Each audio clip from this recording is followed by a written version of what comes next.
আপনারা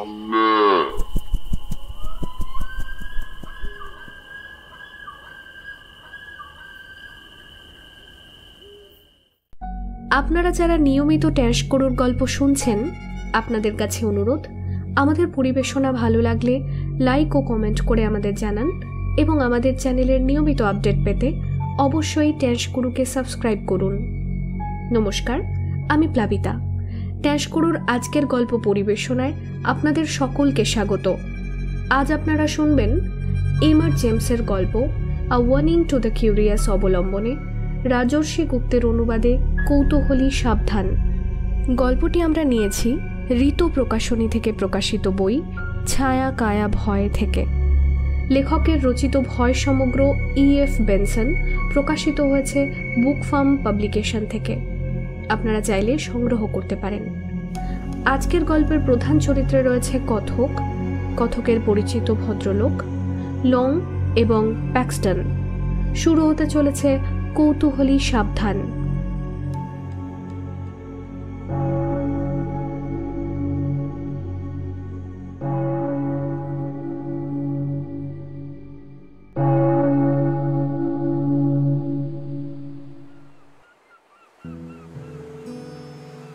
দেশের পূর্ব উপকূলে একটা ছোট্ট শহর, নাম শিব্র। ছেলেবেলায় যেমন দেখেছি তার থেকে আজও খুব বেশি পাল্টায়নি জায়গাটা। শহরের দক্ষিণে জলাভূমির ভিতরে এখানে ওখানে ঢুকে পড়েছে সমুদ্র বাঁধ। উত্তরে সমতল মাঠ মিশে গেছে ঢেউ খেলানো প্রান্তরে। সমুদ্র থেকে যতই ভিতরে ডাঙার দিকে যাওয়া যায় দেখা মেলে ধুধু প্রান্তরের। ফাট গাছের জঙ্গল আর ঘন গর্স কাঁটার ঝোপের ভিড় বাড়তে থাকে। সমুদ্র তীর বরাবর টানা চলেছে শহর, আর শহরের লম্বা সোজা রাস্তা। রাস্তার উপরে একটা ছোট কিন্তু খুব খাড়া চড়াইয়ের উপর বেশ বড়সড় গির্জা। মজবুত আগ্নেয়শিলার তৈরি বাড়িটার পশ্চিম প্রান্তে শক্তপোক্ত মিনার আর 6টা ঘণ্টাওয়ালা ঘণ্টাঘর।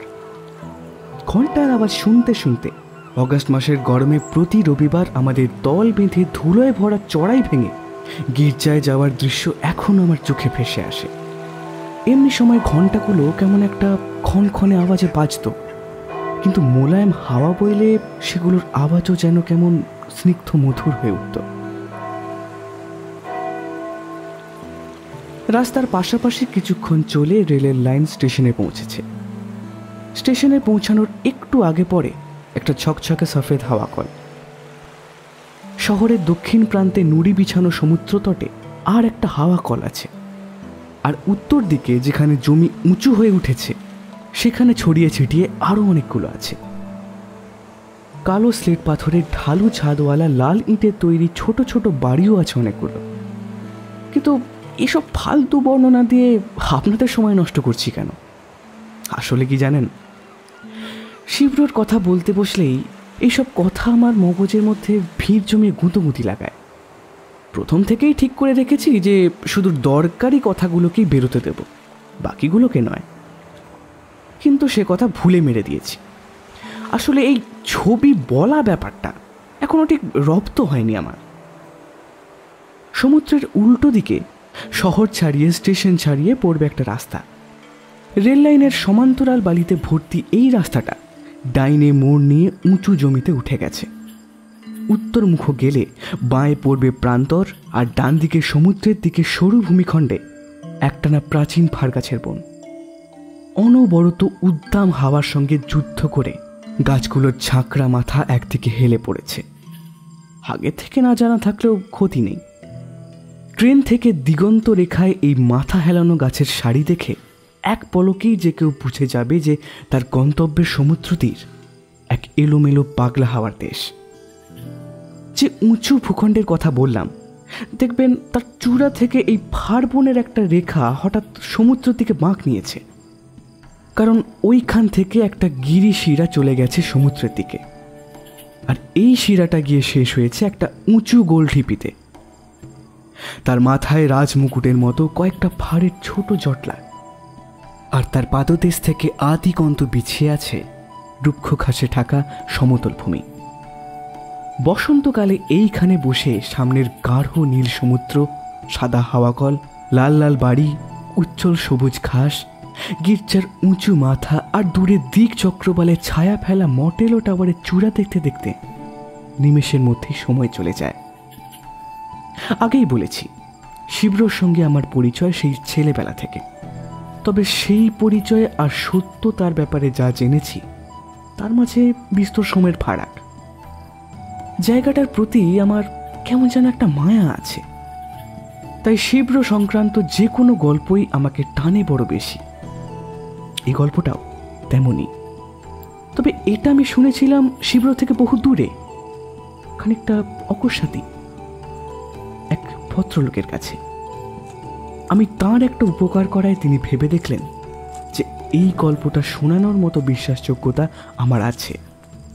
বললেন, ও তল্লাট মোটামুটি আমার হাতের তালুর মতো চেনা। প্রায় প্রতি বছরই বসন্তকালে গল্ফ খেলতে যেতাম শিবরোয়। আমার বন্ধু হেনরি লংকে তুমি বোধহয় চিনতে। তার সঙ্গে দ্য বিয়ার হোটেলে উঠতাম। একটা বৈঠকখানাওয়ালা ঘর নিয়ে দুই বন্ধুতে তোফা আরামে কয়েকদিন কাটিয়ে আসতাম। ও মারা যাওয়ার পর থেকে আর যাইনি ওখানে। আর শেষবার যা ঘটেছিল তারপর থেকে আর ও মুখ হওয়ার সাহস করিনি। সেই কথাই বলবো তোমাকে। 19 সালের এপ্রিল মাস। কপাল এমন যে গোটা হোটেলে শুধু আমরা দুজন ছাড়া ধর্তব্যের মধ্যে কোনো বোর্ডার নেই। এমনি ঘরগুলো ফাঁকাই পড়ে আছে। আমাদের বৈঠকখানাওয়ালা ঘর, অর্থাৎ একটু সম্ভ্রান্ত ওরই মধ্যে, কাজেই চট করে কেউ আসবে না। তাই এক রাতে খাওয়া দাওয়ার পাট চুকার পর সে ঘরের দরজা খুলে একটি যুবককে মুন্ডু বাড়াতে দেখে কিঞ্চিত অবাকই হয়ে গেলাম। ছেলেটিকে হোটেলেই দেখেছি। কেমন যেন খরগোশের মতো হাবভাব, হালকা রঙের চোখ আর চুল দেখলে মনে হয় যেন রক্তাল্পতায় ভুগছে, কিন্তু চেহারা চরিত্র মোটের উপর সন্তোষজনক। কাজেই মুন্ডু বাড়িয়ে এসে যখন বলে উঠল, মাফ করবেন, এটা কি আপনাদের ব্যক্তিগত বসার ঘর? তখন আমরা গর্জে উঠে বললাম না, হ্যাঁ মশাই তাই বটে। বরং লং বলল, নাকি আমি বলেছিলাম ঠিক মনে পড়ছে না, যাকে ভিতরে আসুন না। আসবো বলে ছেলেটি ঢুকে এলো। দেখে মনে হলো সে যেন হাঁপ ছেড়ে বাঁচল। বোঝাই যাচ্ছিল ছেলেটি একটু সঙ্গ চাইছে। আগেই বলেছি, তার ভাবসাব দেখে ঠিকঠাকই লাগছিল। অন্তত প্রথম আলাপেই নিজের ঠিকুজি ফেঁতে বসার বান্দা যে সে নয় তা বোঝাই যাচ্ছিল। তাই আমরাও আপ্যায়ন করে তাকে বসালাম। তারপর ছেঁদো কথাবার্তা চলল খানিকক্ষণ। আমি বললাম, অন্য ঘরগুলো কেমন যেন স্যাঁতস্যাঁতে, তাই না? সে উত্তর দিল, হ্যাঁ তাই বটে, তবে আপনাদের ঘরটা সেরকম নয়, আর আপনারাও বড় ভালো লোক, ইত্যাদি ইত্যাদি। এই হেঁ হেঁ পর্ব মিটে যাওয়ার পর খানিকক্ষণ সে মুখের সামনে একটা বই খুলে ধরে রেখে ভীষণ মনোযোগ দিয়ে পড়ার ভাব করতে লাগলো। লং পেশেন্স খেলছিল। আমি কি যেন একটা লিখছিলাম। একটা সময় অতিথির হাব ভাব থেকে পরিষ্কার বুঝতে পারলাম যে তার মনের মধ্যে একটা তোলপাড় চলছে, যেন একটা কিছু সে মন থেকে দূর করে ফেলতে চায়। তাই এই ছটফটানি। লেখা সরিয়ে রেখে তার সঙ্গে আলাপ জমানো শুরু করলাম। কি বলে কথা আরম্ভ করেছিলাম ভুলে গেছি, কিন্তু কিছুক্ষণ পরেই ছোকরা আমার কাছে মন খুলতে শুরু করলো। হঠাৎ বলে উঠল, আপনাদের চোখে হয়তো আমার ব্যবহার অদ্ভুত ঠেকছে, কিন্তু সত্যি বলতে কি, আসলে আসলে আমি একটা খুব বড় ধাক্কা খেয়েছি। এই শুনে আমরা তার জন্য একটু কড়া পানীয় আনতে বললাম, তাতে সে একটু সুস্থ বোধ করতে পারে। খানসামা এসে পানীয় দিয়ে চলে যাওয়ার পরই ছোকরা আবার মুষড়ে পড়ল। লক্ষ্য করলাম খানসামা দরজা ঠেলে ঢোকার সময় সে চোখে পড়ার মতো চমকে উঠেছিল। জানা গেল এখানে কাউকে সে চেনে না, শুধু পরিচিত কয়েকজনের কাছ থেকে, তারা আমাদেরও পরিচিত, শুনেছিল যে আমরাও এই সময় এখানে রয়েছি। তার নাকি কোনো একটা ব্যাপারে আমাদের পরামর্শ নিতান্ত দরকার, যদি না আমাদের দিক থেকে কোনো অসুবিধে থাকে। আমরা যুগপৎ, না না সে আবার কি কথা, এতে অসুবিধের কি আছে ইত্যাদি বলে চেঁচিয়ে উঠলাম। লং তাস সরিয়ে রাখল। দুজনে ছেলেটির মুখোমুখি হয়ে বসলাম তার বক্তব্য শোনার জন্য। সে বলল, ব্যাপারটার শুরু হপ্তাখানেকের কিছু আগে। বাইসাইকেলে করে মাইল 5 দূরে ফ্রস্টনে গিয়েছিলাম ওখানকার গির্জা দেখতে। স্থাপত্যের দিকে আমার একটু আধটু ঝোঁক আছে। সেই পুরনো আমলের বারান্দা, কুলুঙ্গি, গির্জাটা একটা দেখার মতো জিনিস। বহু পুরনো কালের অভিজাত পরিবারের চিহ্নও আঁকা আছে তার গায়ে। আমি ছবি তুলছিলাম সেসবের। এমন সময় একটা বুড়ো ঝাঁট দিতে দিতে আমার কাছে এসে জিজ্ঞাসা করলো আমি ভিতরে গিয়ে আরো ভালো করে দেখতে চাই কিনা। আমি হ্যাঁ বলাতে সে চাবি বের করে আমায় ভেতরে ঢুকতে দিল। যদিও ভেতরে দেখার মতন কিছুই নেই, তবু আমি খুব ভালো করে গেলাম। তার জায়গাটা পরিষ্কার পরিচ্ছন্ন রাখার প্রশংসাও করলাম আর বললাম, তবে সবচেয়ে ভালো জায়গাটা হলো বারান্দা। বারান্দার বাইরেই দাঁড়িয়েছিলাম আমরা। আমার কথা শুনে বুড়ো বলল, ঠিকই বলেছেন। তা দেওয়ালের গায়ে চিহ্নটা কিসের জানেন স্যার? আমি হেরাল্ড্রি বিশেষজ্ঞ না হলেও সে যে কোট অফ আর্মসের দিকে দেখালো সেটা চিনতে পারলাম। 3টে রাজমুকুট আঁকা প্রাচীন ইস্ট অ্যাংলিয়া রাজ্যের রাজকীয় লাঞ্ছন। বললামও তাকে সে কথা। সে বলল, ঠিক ধরেছেন স্যার, কিন্তু ওই 3টে মুকুটের আসল গপ্প জানেন কি? সে আর কে না জানে, কিন্তু আমি কখনো শুনেছি বলে তো মনে পড়ছে না। আপনারা লেখাপড়া জানা লোক, কিন্তু আপনাদেরও এমন গপ্প শোনাতে পারি যে বললে চক্ষু চড়ক গাছ হয়ে যাবে। ওই 3টে খুব পুরনো, খুব পবিত্র মুকুট। ওগুলো সমুদ্রের ধারে ধারে 3 জায়গায় বালিয়াড়িতে পুঁতে দিয়েছিল আগেকার দিনের লোকেরা, যাতে জার্মানদের পায়ে মাটিতে না পড়ে। ওই দেখো, বিশ্বাস করে না, আমি বলছি শুনুন মশাই, ওই 3 মুকুটের একটাও যদি পোঁতা না থাকতো, তবে কতবার যে জার্মানরা সমুদ্র বয়ে এসে ঝাঁপিয়ে পড়ে আমাদের ছিঁড়ে খুঁড়ে একসা করে যেত তারই অত্যা নেই। জাহাজ ভেড়াতো আর রক্তগঙ্গা বইত। ছেলে মেয়ে বাচ্চা বুড়ো কেউ পার পেত না তাদের তলোয়ার থেকে। মিছে কথা কইছি নাকি আমি? হ্যাঁ, আচ্ছা বেশ, আমায় বিশ্বাস না করেন, ওই পাদ্রী বাবা আসছেন, ওকেই শোধন না কেন। পিছনে ফিরে দেখি সৌম্যমূর্তি বৃদ্ধ পাদ্রী আমাদের দিকে এগিয়ে আসছেন।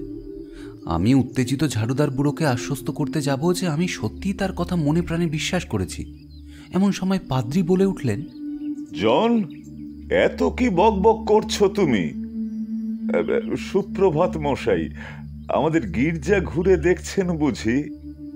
আলাপচারিতা শুরু হতে বুড়োর উত্তেজনা খানিক কমে এসেছিল। পাদ্রী তাকে আবার জিজ্ঞাসা করলেন সে কি নিয়ে কথা বলছিল। সে জলদি উত্তর দিল, ও কিছু নয়, আমি এই ভদ্রলোককে কইছিলুম আপনাকে ওই পবিত্র 3 মুকুটের ব্যাপারে জিজ্ঞেস করতে। সে তো এক রহস্য, কিন্তু ভদ্রলোক কি আর আমাদের গেঁয়ো গাল গল্প শুনতে আগ্রহী হবেন? হবেন, খুব হবেন। আপনার কথা বিশ্বাস করবেন না কেন? উইলিয়াম হেগারকে তো আপনি চিনতেন। বাপ ছেলে দুজনকেই তো নিজের চোখেই দেখেছেন, দেখেননি তো? বলুন না সব। জোর গলায় বলে উঠল বুড়ো। আমি বললাম যে আমি সত্যি সব কথা শুনতে চাই। তখন আমায় বগল দাবা করে নিয়ে পাদ্রী চললেন। গ্রামের কয়েকজনের সঙ্গে তার কথা ছিল। সেসব সেরে তিনি আমাকে নিয়ে গিয়ে বসালেন তার ছোট পড়ার ঘরে। পথে যেতে যেতেই বুঝে গিয়েছিলেন যে আমি আর 5 জনের মতো স্রেফ ঘুরে বেড়াতে আসিনি। স্থানীয় লোককথা, ইতিহাস নিয়ে আমি সত্যিই আগ্রহী। কাজেই তিনি নিজেও যথেষ্ট আগ্রহ নিয়ে আমায় গল্পটি আদ্যোপান্ত বললেন, এবং সবটা শুনে আমি বাকরুদ্ধ হয়ে গেলাম। এই কাহিনী এতদিনেও ছাপার অক্ষরে প্রকাশ পায়নি। এ তল্লাটে ওই 3 মুকুট নিয়ে একটা বিশ্বাস প্রচলিত আছে, সে তো শুনেইছেন। এরা বিশ্বাস করে যে সমুদ্র তীর বরাবর 3টে মুকুট পুঁতে রাখা আছে ডেন ফ্রেঞ্চ জার্মান আক্রমণকারীদের দূরে রাখার উদ্দেশ্যে। লোককথা এও বলে যে ওই 3 মুকুটের একটাকে বহুকাল আগে মাটি খুঁড়ে তুলে নেওয়া হয়েছিল, আর একটা তলিয়ে গেছে সমুদ্রের গর্ভে। কিন্তু 3য় মুকুটটি তার নিজের জায়গায় বহাল তবিয়তে থেকে অতন্দ্র প্রহরীর মতো বিদেশি আক্রমণ ঠেকিয়ে যাচ্ছে আজও। এখন স্থানীয় ইতিহাস আর গাইড বই পড়া থাকলে আপনার মনে পড়বে 1687 সালে রেন্ডেলসহ্যামে একটা মুকুট আবিষ্কৃত হয়। মনে করা হয় সেটা ছিল ইস্ট অ্যাঙ্গেলদের রাজা রেডওয়ার্ল্ডের মুকুট। অত্যন্ত দুর্ভাগ্যের কথা যে তার ছবি এঁকে রাখা বা কোনোভাবে তার বর্ণনা লিখে রাখার আগেই সেটাকে গলিয়ে ফেলা হয়। দেখুন, রেন্ডেলসহ্যাম সমুদ্রের ঠিক ধারে না হলেও খুব ভিতরেও নয়, আর সমুদ্রের দিক থেকে আক্রমণের দুর্বল স্থান হিসেবেও যথেষ্ট কিন্তু গুরুত্বপূর্ণ। আমার বিশ্বাস এই রেন্ডেলসহ্যামের মুকুটই হলো সেই প্রথম মুকুট। জনশ্রুতি অনুযায়ী যেটা মাটি খুঁড়ে তুলে নেওয়া হয়েছিল, আর উপকূল ধরে আরো দক্ষিণে কোথায় প্রাচীন স্যাক্সন রাজপ্রাসাদ ছিল যা এখন সমুদ্রের গর্ভে চলে গেছে, তা নিশ্চয়ই আপনাকে বলে দিতে হবে না, কি বলেন? আমার ধারণা দ্বিতীয় মুকুটটা ছিল ওখানেই। লোকে বলে এই দুই জায়গা পেরিয়ে কোনো জায়গার মাটিতে নাকি তৃতীয় মুকুটটা লুকোনো আছে। কোথায় লুকোনো আছে বলে বলে লোকে? অনিবার্য প্রশ্নটা আমার মুখ থেকে বেরিয়ে গেল। তিনি হেসে বললেন, সেটা হয়তো নিজেদের মধ্যে বলা বলি করে, কিন্তু মুখ ফুটে কাউকে বলে না, আর বলবেও না। তার ভাবগতিক দেখে যে প্রশ্নটা আমার মুখে এসে গিয়েছিল সেটা করতে আর আমি সাহস পেলাম না। খানিকক্ষণ চুপ করে থেকে প্রশ্ন করলাম, আচ্ছা, ওই বুড়ো যে বলল আপনি উইলিয়াম এগারকে চিনতেন, তার মানে কি? মনে হলো যেন তার সঙ্গে এই মুকুটের কোনো সম্বন্ধ আছে। বৃদ্ধ পাদ্রী বললেন, সেও আর এক গল্প। এগাররা এই অঞ্চলের খুব পুরনো বাসিন্দা, মানে বাসিন্দা ছিল। বলতো তাদের নাকি বহুকাল আগে অনেক জমি জমা, নাম যশ, প্রতিপত্তি সবই ছিল। তাই ওই শেষ লুকোনো মুকুটের নিরাপত্তা দেখভালের দায়িত্ব তাদের উপরেই বর্তেছিল। বংশানুক্রমে তারা এই মুকুট পাহারার কাজ করে চলেছে।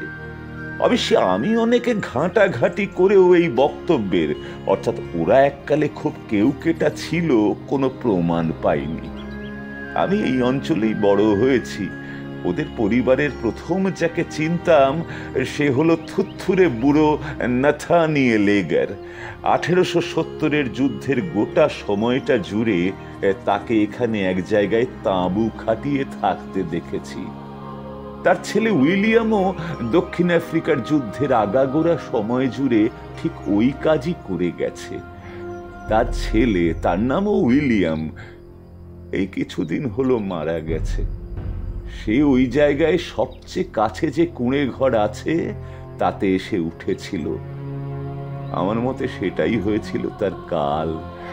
কারণ দিবারাত্র বাইরের খোলা ঠান্ডা হাওয়ায়, ঠাঠা রোদে আর রাতের পরে রাত জেগে কাটানোর ফলে তার যক্ষা রোগ হয়। ওই ছিল ওদের বংশের শেষ সন্তান। তারপর বংশানুক্রমিক দায়িত্ব কাঁধে তুলে নেওয়ার মতো আর কেউ নেই, এই চিন্তা তাকে রীতিমতো পীড়া দিত। কিন্তু কি বা করবে? হাতের কাছে তার নিজের লোক বলতে তো কেউ ছিল না। দূরসম্পর্কের আত্মীয় যারা আছে তারা সবাই ছড়িয়ে ছিটিয়ে আছে বিভিন্ন উপনিবেশে। আমি ওর হয়ে তাদের চিঠিও লিখেছিলাম, বলেছিলাম যে জরুরি পারিবারিক কারণে তারা পত্রপাঠ এখানে এসে ওর সঙ্গে দেখা করুক। কিন্তু সেসব চিঠির কোনো উত্তর আসেনি। কাজেই যদি আদপেই ওই শেষ পুণ্য মুকুট থেকে থাকে, তবে এখন তা অরক্ষিতই পড়ে আছে।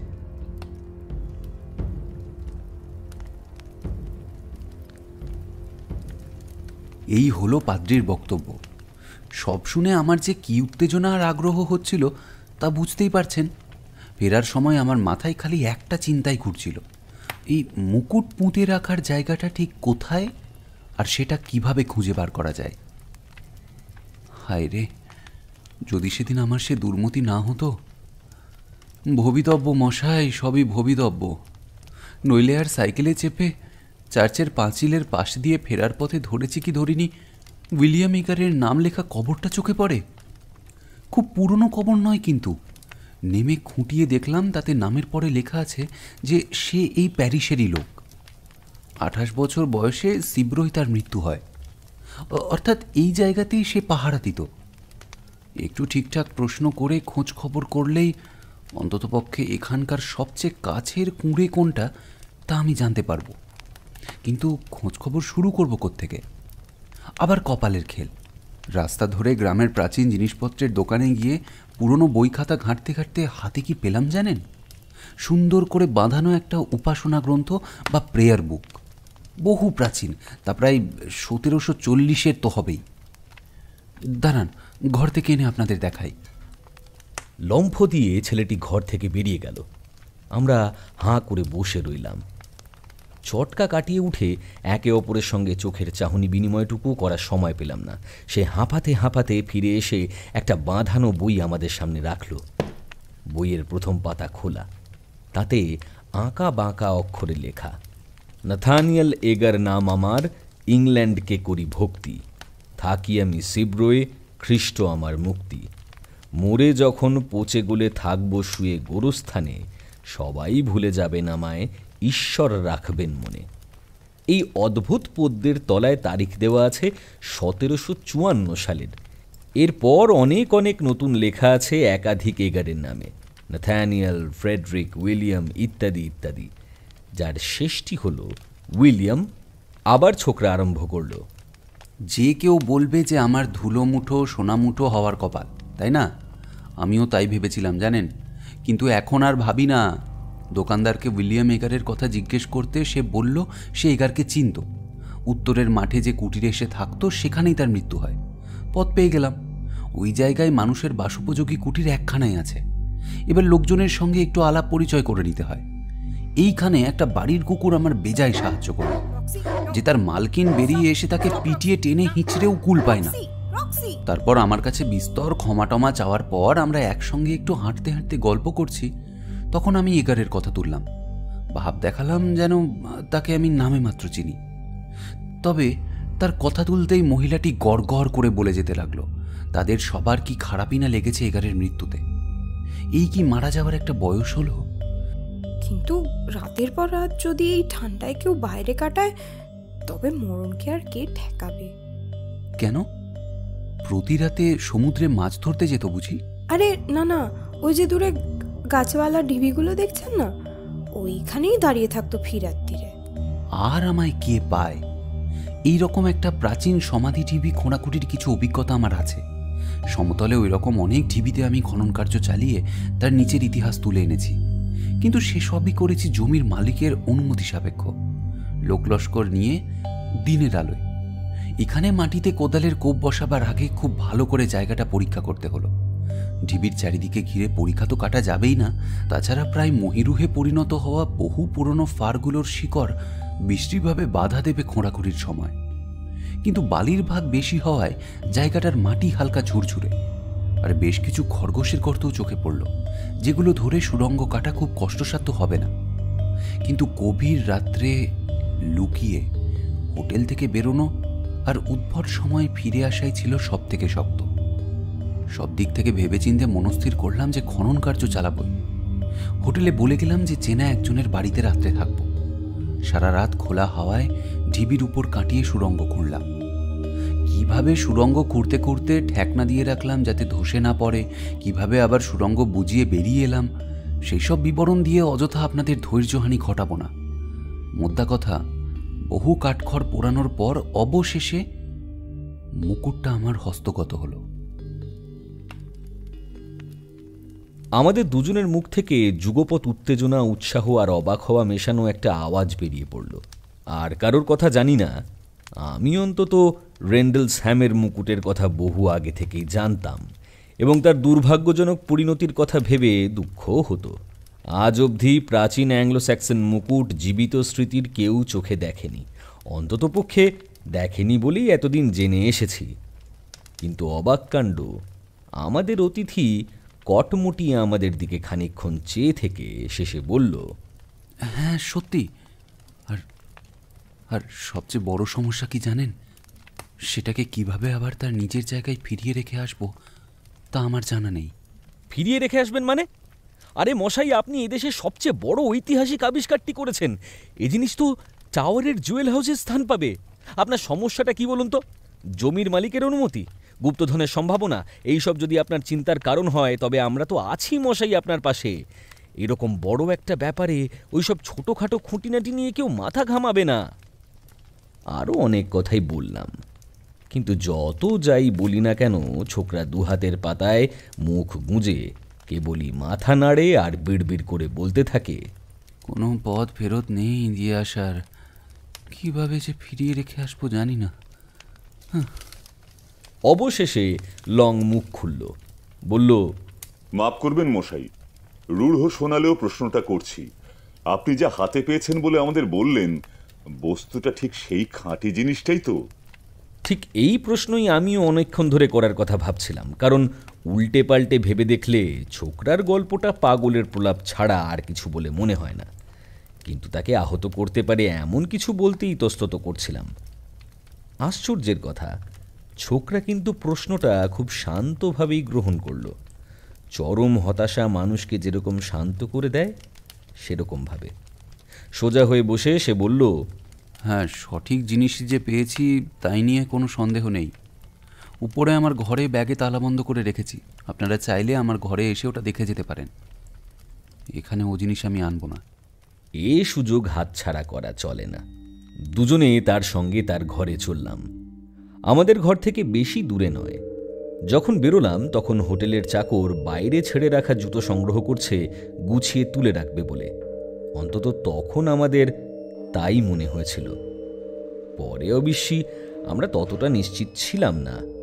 প্যাক্সটন মানে আমাদের অতিথি ততক্ষণে আরও থরথর করে কাঁপতে লেগেছে। সেই অবস্থাতেই জলদি ঘরে ঢুকে আমাদেরও ঢোকার ইশারা করে আলোর সুইচটা টিপে দিয়েই সে আমাদের পিছনে ঘরের দরজাটা চট করে বন্ধ করে দিল। তারপর খুব সন্তর্পণে নিজের কিট ব্যাগ খুলে রুমালে মোড়ানো কি একটা বস্তু বের করে খাটের উপর রেখে সন্তর্পণে রুমালের মোড়ক খুলতে লাগলো। ভায়া, একটি খাঁটি অ্যাংলো স্যাক্সন রাজমুকুট সচক্ষে দেখার সৌভাগ্য আমার হয়েছে, এমন দাবি আমি করতে পারি। জিনিসটা আগা গোড়ার উপর, যেমনটা নাকি রেন্ডেল স্যামের মুকুটটিও ছিল বলে শোনা যায়। তাতে বেশ কিছু দামি মণিমুক্ত বসানো, বেশিরভাগই ইন্টালিও আর ক্যামিও খোদাই করা। হাতের কাজের দিক থেকে একেবারেই সাদামাঠা। প্রাচীন মুদ্রা বা পাণ্ডুলিপিতে যেরকম একেবারে সাধারণ হস্তশিল্প দেখা যায় ঠিক সেই রকম। মুকুটটাকে নবম শতাব্দীর পরের জিনিস বলে বিশ্বাস করার কোনো কারণই নেই। উৎসাহের চোটে হাতে নিয়ে দেখতে গেছি, প্যাক্সটন হন্তদন্ত হয়ে বলে উঠল, আপনি আপনি হাত দেবেন না, আমি দেখাচ্ছি। তারপর একটা দীর্ঘশ্বাস ছেড়ে, সে করুণ দীর্ঘশ্বাস শুনে যেন আমাদেরও বুক ফেটে গেল, মুকুটটা হাতে তুলে ধরে ঘুরিয়ে ঘুরিয়ে আমাদের দেখালো। একটু পর জিজ্ঞাসা করল, হয়েছে, দেখা হয়েছে? আমরা সম্মতিসূচক ঘাড় নাড়তে সে আবার মুকুট রুমালে মুড়ে কিট ব্যাগে তালাবন্দি করে বোকার মতো আমাদের দিকে ফিরে তাকিয়ে দাঁড়িয়ে রইল। লং বলল, এবার আমাদের ঘরে চলুন, আমাদের বলুন আপনার সমস্যাটা ঠিক কি। ধন্যবাদ দিয়ে প্যাক্সটন বলল, ধন্যবাদ। আপনারা আপনারা আগে একটু মুখ বাড়িয়ে দেখুন না, মানে রাস্তা পরিষ্কার কিনা। ব্যাপারটা আমাদের ঠিক বোধগম্য হলো না। আমরা তো বেআইনি বা সন্দেহজনক কিছু করছি না। তাছাড়া আগেই বলেছি তখন হোটেল প্রায় ফাঁকাই ছিল। কিন্তু তাহলেও ততক্ষণে আমরা যেন কিসের একটা আঁচ পেতে শুরু করেছি। কিসের আঁচ তা জানি না। মানুষের স্নায়ুর ব্যাপারেই চট করে সংক্রমণ ধরে নেয়। আমরা তার কথা মতো সন্তর্পণে দরজা খুলে মুখ বাড়ালাম। যেই ঘরের বাইরে টানা বারান্দায় পা রেখেছি, সঙ্গে সঙ্গে মনে হলো যেন একটা ছায়া, ছায়া মূর্তি বলবো, নিঃশব্দে সাত করে একপাশের দেওয়ালের মধ্যে মিশে গেল। পরে জেনেছিলাম লংয়েরও একই রকম মনে হয়েছিল। সব ঠিক আছে, প্যাক্সটনকে ফিসফিসিয়ে বললাম। ফিস ছাড়া অন্য কোনোভাবে গলার আওয়াজ বের করতে নিজের কানেই যেন কেমন বিসদৃশ ঠেকছিল। সামনে পিছনে আমরা দুজন, প্যাক্সটন মাঝখানে। আমরা ঘরে ফিরে চললাম। ঘরে এসে যা দেখে এলাম তাই নিয়ে উচ্ছ্বাসে ফেটে পড়তে যাচ্ছিলাম, কিন্তু প্যাক্সটনের দিকে চোখ পড়তেই বুঝলাম উচ্ছ্বাসের সময় এখন নয়। চুপ করে রইলাম প্যাক্সটনের কথা শুরুর অপেক্ষায়। প্যাক্সটনের মুখ থেকে প্রথম কথাই বেরোলো, এখন তাহলে কি করব? তা জমির মালিককে খুঁজে বের করে তাকে সব জানালেই তো। না না না, মাফ করবেন, আপনাদের অপার সহানুভূতি, অসীম দয়া, কিন্তু তবু একটা কথা আপনারা বুঝছেন না। এই মুকুটটা যেমন করেই হোক আমায় ফিরিয়ে রেখে আসতেই হবে। কিন্তু দিনের বেলায় সে কাজ অসম্ভব, আর রাতের বেলা ওখানে গিয়ে দাঁড়াবার সাহস আমার নেই। আপনারা বুঝছেন না, আপনাদেরকে কি করে যে বোঝাই। ওই মুকুটটা হাতে নেওয়ার পর থেকে আমি যে আর কখনো একা হইনি, একা হতে পারছি না। আমার মুখ থেকে বেফাঁস একটা কোনো কথা বেরোতে যাচ্ছিল, কিন্তু লংয়ের চোখে চোখ পড়তেই নিজেকে সামলে নিলাম। মনে হচ্ছে আপনার কথা একটু একটু বুঝতে পারছি, কিন্তু সঠিক পরিস্থিতিটা আর একটু খোলসা করে বললে আপনার খানিক স্বস্তি হয় নাকি? এবার থলির বেড়াল বেরোলো। ভালো করে কাঁধের উপর দিয়ে এদিক ওদিক দেখে নিয়ে প্যাক্সটন আমাদের কাছে সরে এসে বসতে ইশারা করল। তারপর খুব মৃদু স্বরে বলতে শুরু করল। আমরা মন দিয়ে শুনলাম। পরে আমরা নিজেদের মধ্যে ওর বক্তব্য নিয়ে আলোচনা করেছি। কিছু কিছু লিখে রেখেছিলাম দুজনেই, সেগুলোও নিজেদের মধ্যে আদান প্রদান করেছি। পরে দুজনেই আলাদা করে প্যাক্সটনের গল্পের আদ্যপান্ত লিখেও রেখেছিলাম। প্যাক্সটন বলল, আমি প্রথম যখন খোঁড়াখুড়ির প্রস্তুতি নিতে শুরু করি তখনই ব্যাপারটা আরম্ভ হয়। তার জন্যে কাজেও মন দিতে পারছিলাম না। কেবলই মনে হচ্ছিল একটা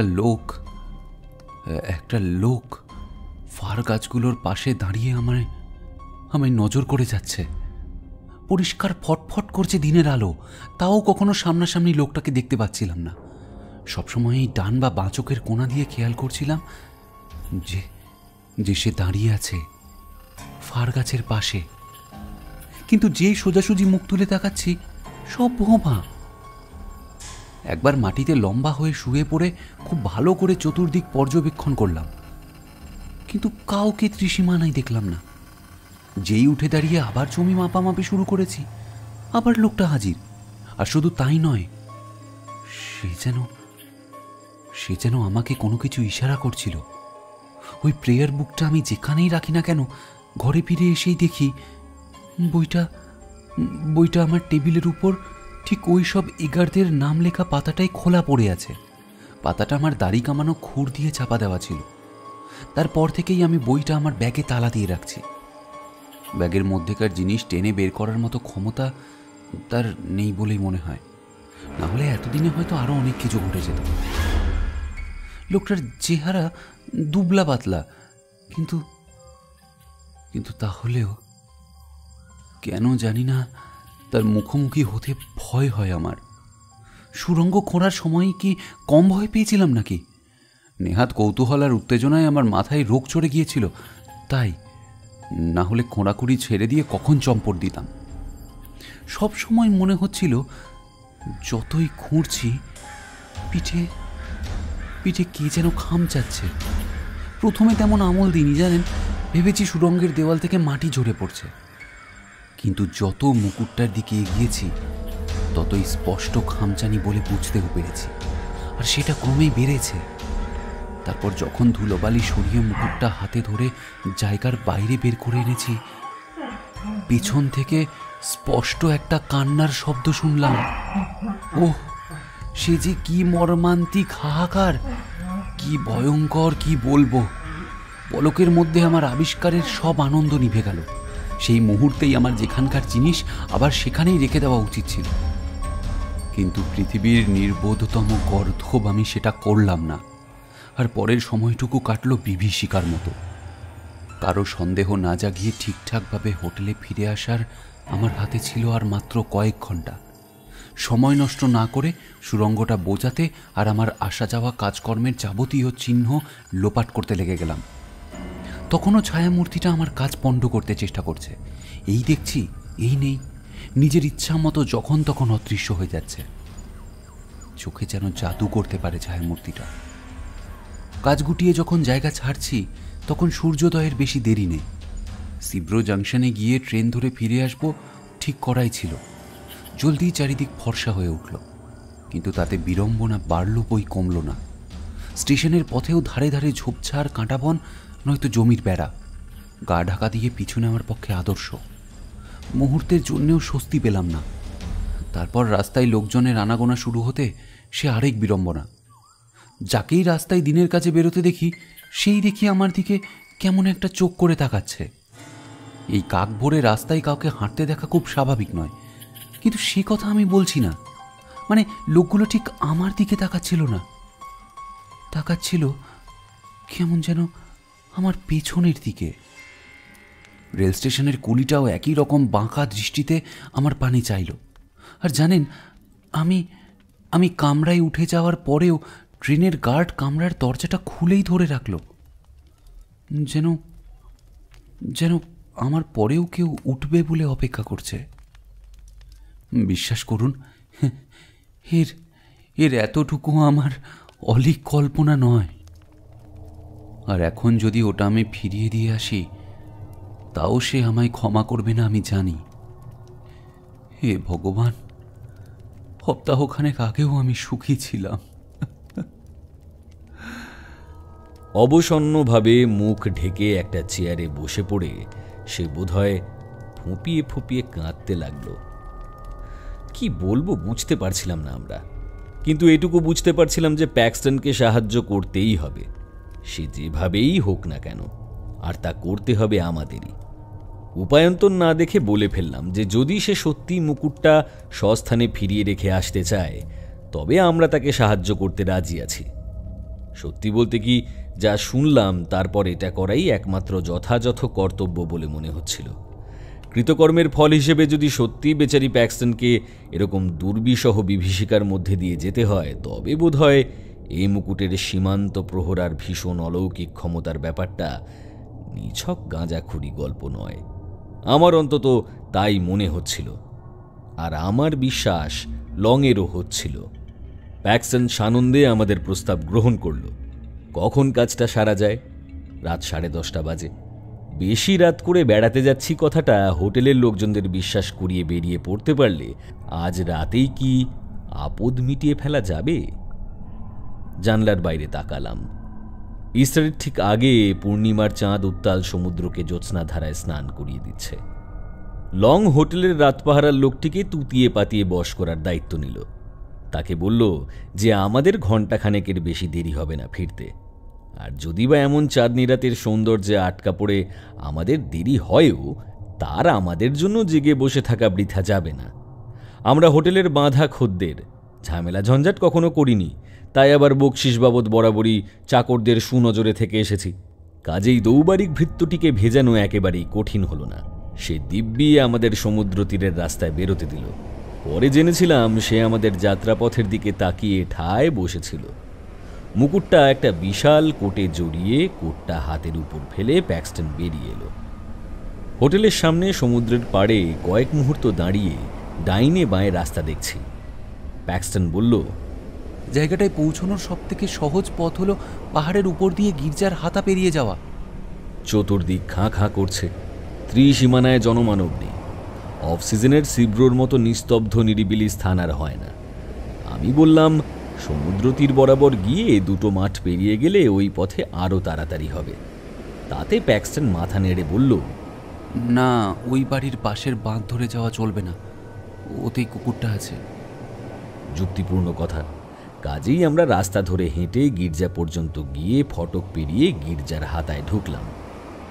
আজ স্বীকার করতে দ্বিধা নেই, সর্বদাই মনে হচ্ছিল কারা যেন পথের ধারে ধারে মাটিতে লুকিয়ে শুয়ে আছে।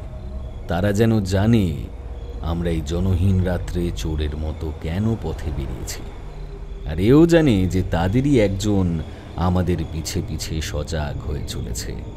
তার নজর আমাদের পিঠ থেকে এক চুলো সরছে না, কিন্তু আমাদের চোখে তারা অদৃশ্য।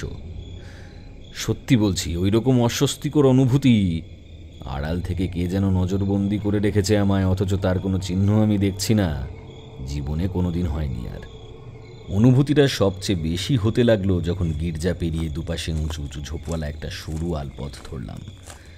উপত্যকা পেরোনোর সময় ক্রিশ্চিয়ানের যেমন বুক ঢিপঢিপানি হয়েছিল, ঠিক তেমনটি আমাদের হতে লাগলো। তরিত পায়ে আল পেরিয়ে শেষমেশ এসে পড়লাম খোলা জমিতে। তারপর পথ চলল কখনো ঝোপঝাড়, কখনো খোলা মাঠের পাশ দিয়ে। আমি মনে প্রাণে চাইছিলাম খোলা জমি দিয়ে চলতে, তাহলে পেছনে কেউ লুকিয়ে থাকলেও দেখতে পাবো। দু একটা বাড়ির ফটক ছাড়ানোর পর বাঁদিকে বাঁক নিয়ে রাস্তাটা উঠে গেল একটা উঁচু পাড়ে। এই পাড়ের শেষেই হলো আমাদের গন্তব্য, সেই ঢিবি। ঢিবি যত এগিয়ে আসতে থাকলো, আমার আর লংয়ের মনে হতে লাগলো আবছায়া শরীর নিয়ে কারা যেন আমাদের জন্যই ঢিবির মাথায় অপেক্ষা করে বসে রয়েছে। আর সঙ্গে সঙ্গে এই পিছনে সেই অদৃশ্য নজরদারের উপস্থিতি অনুভূতিটাও যেন আরও জোরদার হয়ে চেপে বসতে লাগলো। আর প্যাক্সটনের সে কি ছটফটানি, তাকে দেখে মনে হচ্ছিল যেন তাড়া খাওয়া শিকারের জানোয়ার। বেচারার মুখের দিকে তাকাতে কষ্ট হচ্ছিল আমাদের। অকুস্থলে গিয়ে পড়লে যে সে ঠিক কি করবে, কোনো অঘটন ঘটাবে কিনা তা আগে ভাবিনি। তার ভাবগতিক দেখে ঠাহর করেছিলাম যে ঠিক জায়গায় গিয়ে পড়লে আপসেই সব ঠিক হয়ে যাবে। আর হলো তাই। ঢিবির কাছে পৌঁছাতেই যেরকম একটা লাফ দিয়ে ঢিবির গায়ে একটা বিশেষ জায়গায় মুখ গুঁজড়ে পড়ে সে প্রাণের দায়ে হাত দিয়ে মাটি সরাতে লাগলো, তেমন আমি আর জীবনে দেখিনি। খানিকক্ষণের মধ্যেই একটা বেশ বড় সড়ো গর্ত তৈরি হয়ে প্যাক্সটনের শরীরের অধিকাংশই আমাদের চোখের বাইরে চলে গেল। আর কোট রুমালের স্তূপ হাতে করে আমরা দুজন গর্তের বাইরে দাঁড়িয়ে ভীত সন্ত্রস্ত মনে ইতিউতি তাকাতে থাকলাম। দেখার কিছুই তো নেই। পিছনে ফার গাছের কালো সারি লম্বা দিগন্ত রেখায় এবড়ো খেবড়ো নকশা টেনেছে। সামনে ডান দিকে আরও অনেক গাছের জট পাকানো অন্ধকার। আধ মাইল দূরে ঘন কৃষ্ণ গির্জার চূড়া বোঝা যাচ্ছে। বাঁয়ে আকাশের গায়ে কয়েকটা ছোট বাড়ি আর উঁচু হাওয়া কলের কালচে অবয়ব ফুটে রয়েছে। আর সামনে চাঁদের আলোয় ঝলমল করছে শান্ত বিস্তীর্ণ সমুদ্র। জ্যোৎস্নায় ভেসে যাচ্ছে পাহাড়, ফারবন, সমগ্র চরাচর। রূপলি আলোয় ঝিকমিক করছে সমুদ্র আর আমাদের মাঝের উঁচু বাঁধ।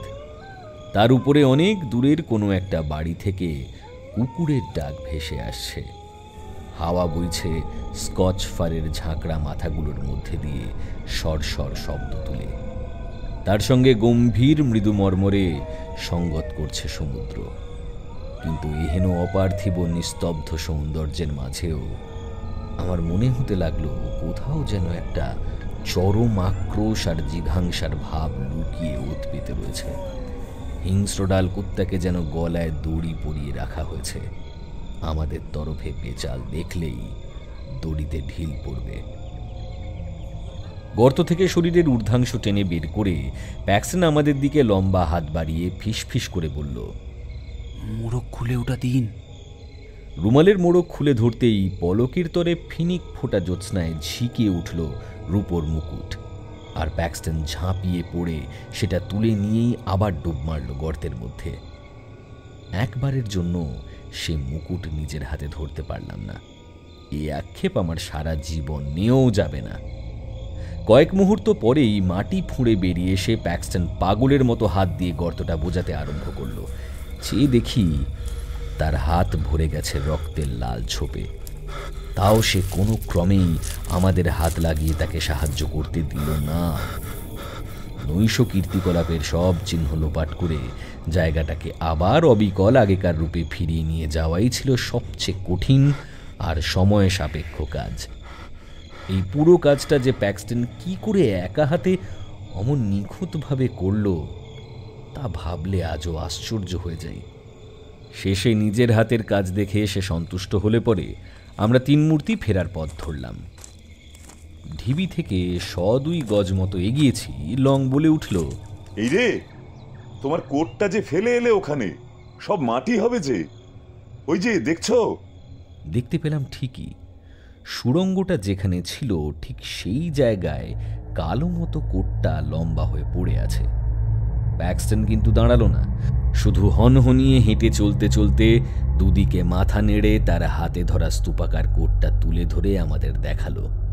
আমরা গতি বাড়িয়ে তাকে ধরে ফেলতে সে নিরুত্তাপভাবে, খানিকটা যেন হতাশার স্বরে বলল, আমার কোট নয়। পিছন ফিরে তাকিয়ে দুজনেই দেখি সত্যি সেই কালো মতো জিনিসটার আর কোনো হদিশ নেই। যাই হোক, জলদি পা চালিয়ে রাস্তায় উঠে আমরা হোটেলের দিকে ফিরে চললাম। মনোরম চাঁদনি রাতে বেড়াতে যে কি ভালো লাগে তাই বলা বলি করতে করতে ভালো মানুষের মতো মুখ করে যখন হোটেলে ঢুকছি তখনও 12টা বাজেনি। হোটেলের চাকর আমাদের জন্য দরজা খুলে বসেছিল।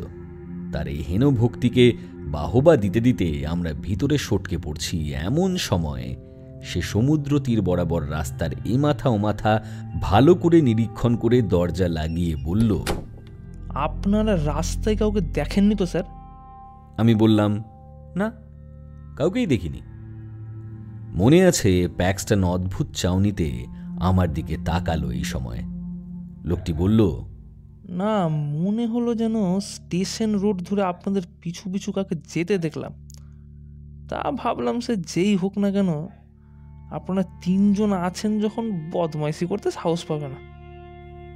আমি বুঝতে পারলাম না কি উত্তর দেব। লং বিড়বিড় করে শুভরাত্রি জানালো। এক্ষুনি আলো নিভিয়ে শুয়ে পড়ব বলে আমরা দোতলায় উঠে এলাম। ঘরে ফিরে প্যাক্সটনকে যতভাবে সম্ভব চাঙ্গা করে তোলার চেষ্টা করলাম।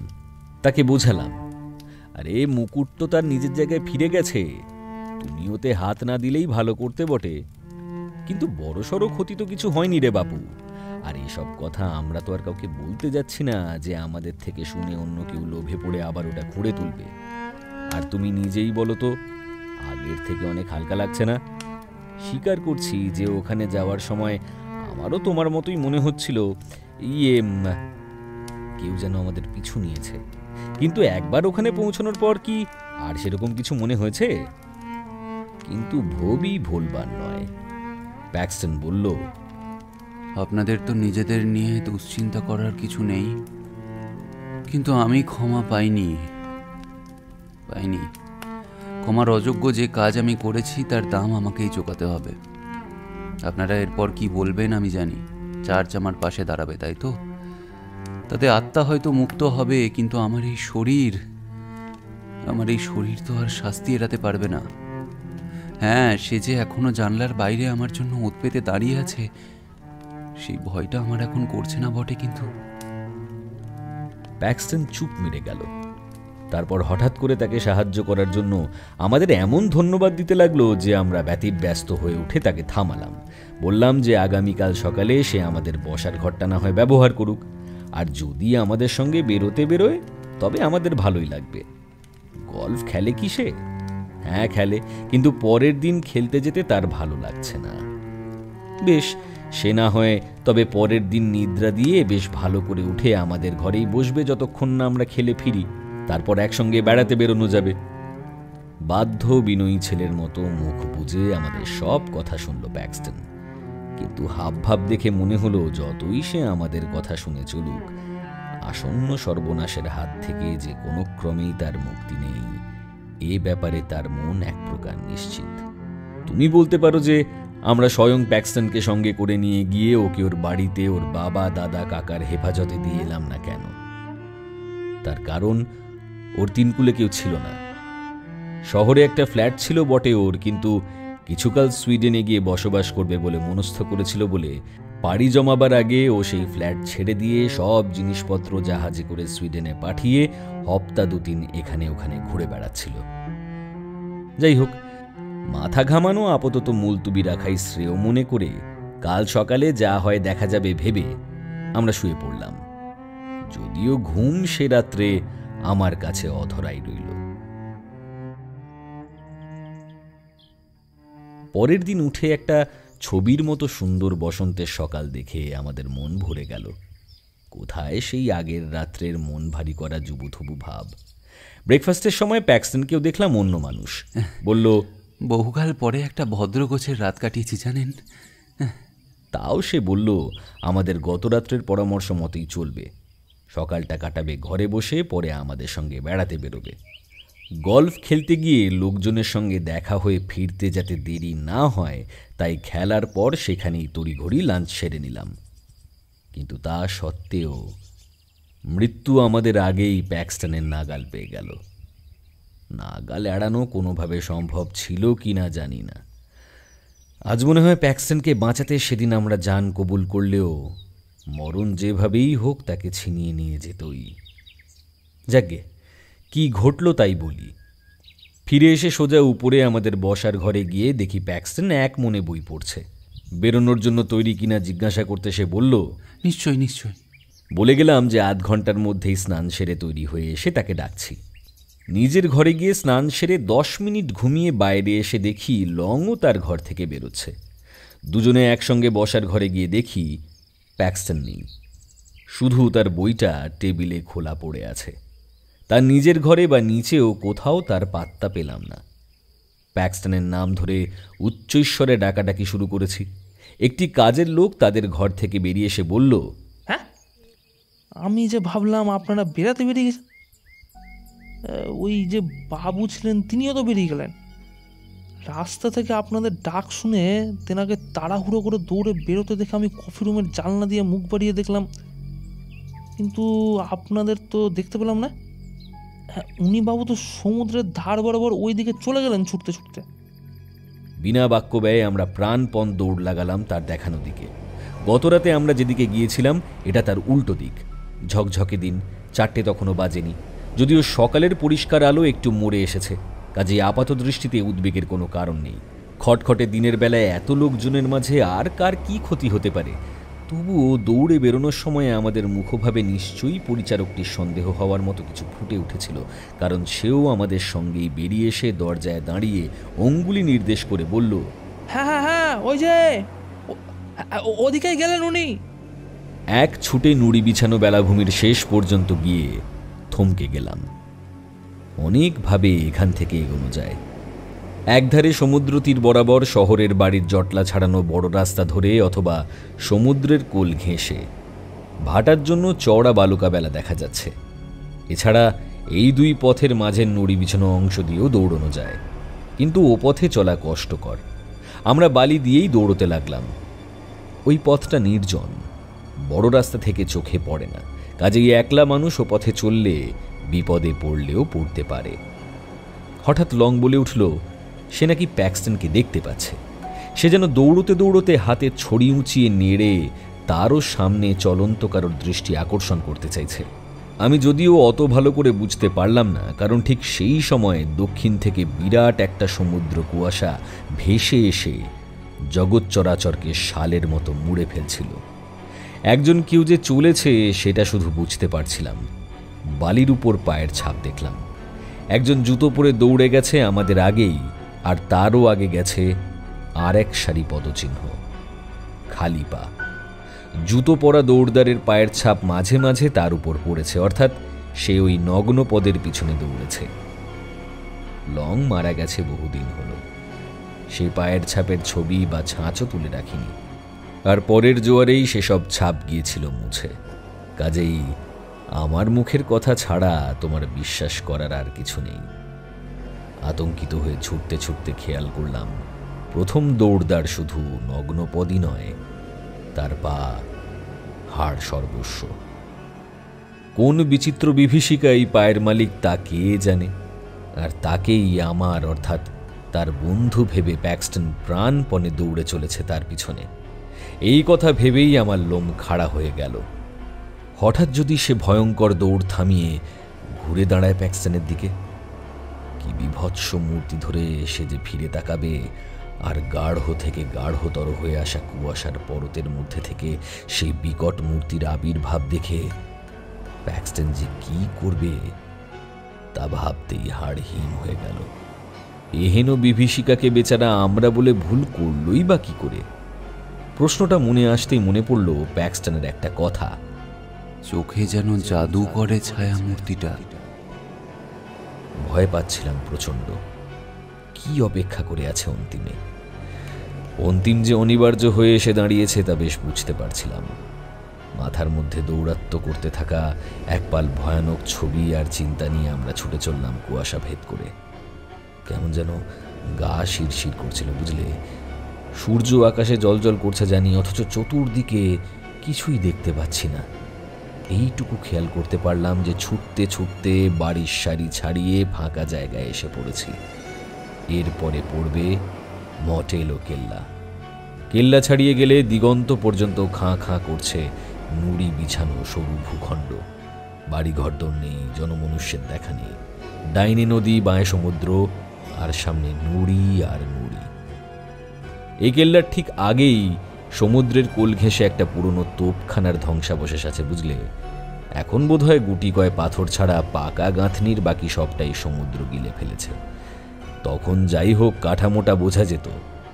এই জায়গায় পৌঁছে আমরা হাঁপাতে হাঁপাতে তোপখানার মাথায় উঠে পড়লাম। যদি কুয়াশার মধ্যে দিয়ে চোখ চালিয়ে নুড়ির রাজত্বে কিছু নজর করা যায়। প্রায় মাইল খানেকের উপর দৌড়েছি, না দাঁড়িয়ে আর পারছিলাম না। কিন্তু কুয়াশার কাছে আবার হার হলো।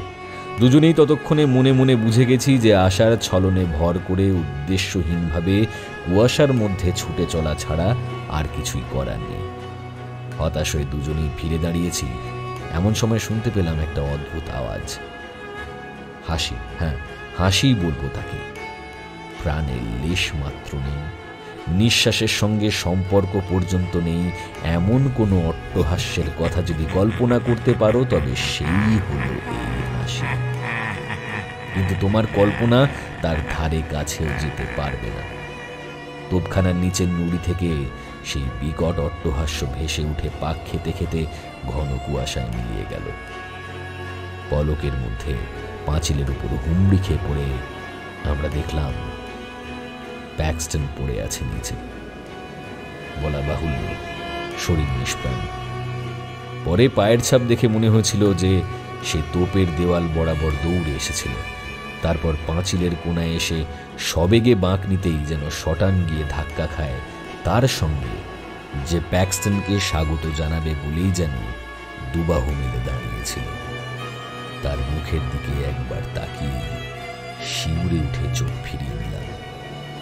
চোয়াল আর দাঁত চৌচির হয়ে গেছে, হাঁ করা ফুটি ফাটা মুখ ভরে গেছে বালি আর নুড়িতে।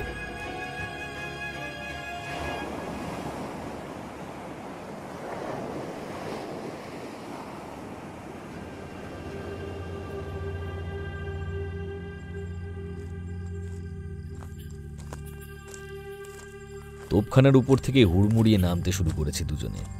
কানে এলো কার চিৎকার। তাকিয়ে দেখি কেল্লার দিক থেকে সমুদ্র তীর ধরে কে একজন ছুটে আসছে। লোকটা কেল্লার চৌকিদার। এই ঘোর কুয়াশার মধ্যেও বুড়োর চোখ ঠিক আন্দাজ করেছে যে একটা অঘটন ঘটেছে। সে প্যাক্সটনকে পড়ে যেতে আর তার পর মুহূর্তেই আমাদেরকে তোপখানার উপরে উঠে আসতে দেখেছিল। ভাগ্যিস দেখেছিল, নইলে এই বিভৎস অঘটনের পিছনে আমাদের হাত আছে এমন সন্দেহের হাত আমরা এড়াতে পারতাম না। তাকে জিজ্ঞাসা করলাম আমাদের বন্ধুর উপর কোনো হামলা হয়েছিল কিনা। সে নিশ্চিত হয়ে কিছু বলতে পারল না। তাকে লোকজন ডাকতে পাঠিয়ে আমরা প্যাক্সটনের দেহের কাছে বসে রইলাম যতক্ষণ না সে লোকজন আর স্ট্রেচার নিয়ে ফিরে আসে। তখনই তোপখানার নিচে বালির সরু ফালিটার উপরে তার পদচিহ্ন দেখে বুঝেছিলাম সে কোন পথে এসেছিল। ওইটুকু বালির পরেই নুড়ির রাজ্য শুরু হয়েছে। কাজেই সেই রহস্যময় দ্বিতীয়জন যে কোথায় মিলিয়ে গেছে তা বলা অসম্ভব। তদন্ত হয়েছিল। আমরা কি বলেছিলাম? দুজনেই একমত হলাম যে এই পরিস্থিতিতেও রাজমুকুটের গুপ্ত কথা কোনো মতেই ফাঁস করা চলে না। সারা দেশে তাহলে ঢিঢি পড়ে যাবে, কাগজওয়ালারা শকুনের মতো ছেঁকে ধরবে। তুমি আমাদের জায়গায় থাকলে কতখানি কি বলতে জানি না, কিন্তু আমরা দুজনে একজোট হয়ে যা বললাম তা দাঁড়ায় এই যে প্যাক্সটনের সঙ্গে আমাদের মাত্র একদিনের আলাপ। সে আমাদের বলেছিল যে উইলিয়াম এগার বলে একজনের থেকে সে বিপদের আশঙ্কা করছে। সমুদ্রের ধারে বালির উপর প্যাক্সটনের পায়ের ছাপের পাশে আরও একজনের পায়ের ছাপ আমরা দেখেছিলাম বটে, কিন্তু সে ছাপ তো আর তদন্তের অপেক্ষায় স্থির হয়ে বসে নেই। সৌভাগ্যবশত উইলিয়াম এগার নামে জীবিত কোনো ব্যক্তি এলাকায় ছিল না। কেল্লার চৌকিদারের সাক্ষ্যে আমরাও সন্দেহ থেকে মুক্তি পেলাম। অজ্ঞাত ব্যক্তি বা ব্যক্তিবর্গের দ্বারা স্বেচ্ছাকৃত হত্যা বলে রায় দিয়ে তদন্তে দাঁড়ি টেনে দেওয়া ছাড়া কোনো গতি ছিল না। আগেই বলেছি প্যাক্সটনের 3 কুলে কেউ ছিল না, কাজেই শেষমেশ মামলা ধামাচাপা পড়ে গেল।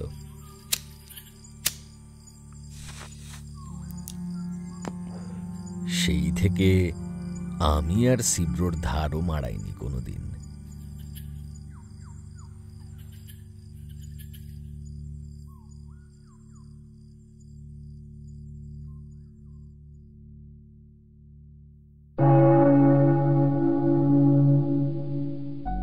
শুনছিলেন এমআর জেমসের গল্প আ ওয়ার্নিং টু দ্য কিউরিয়াস অবলম্বনে রাজর্ষি গুপ্তের অনুবাদে কৌতূহলী সাবধান।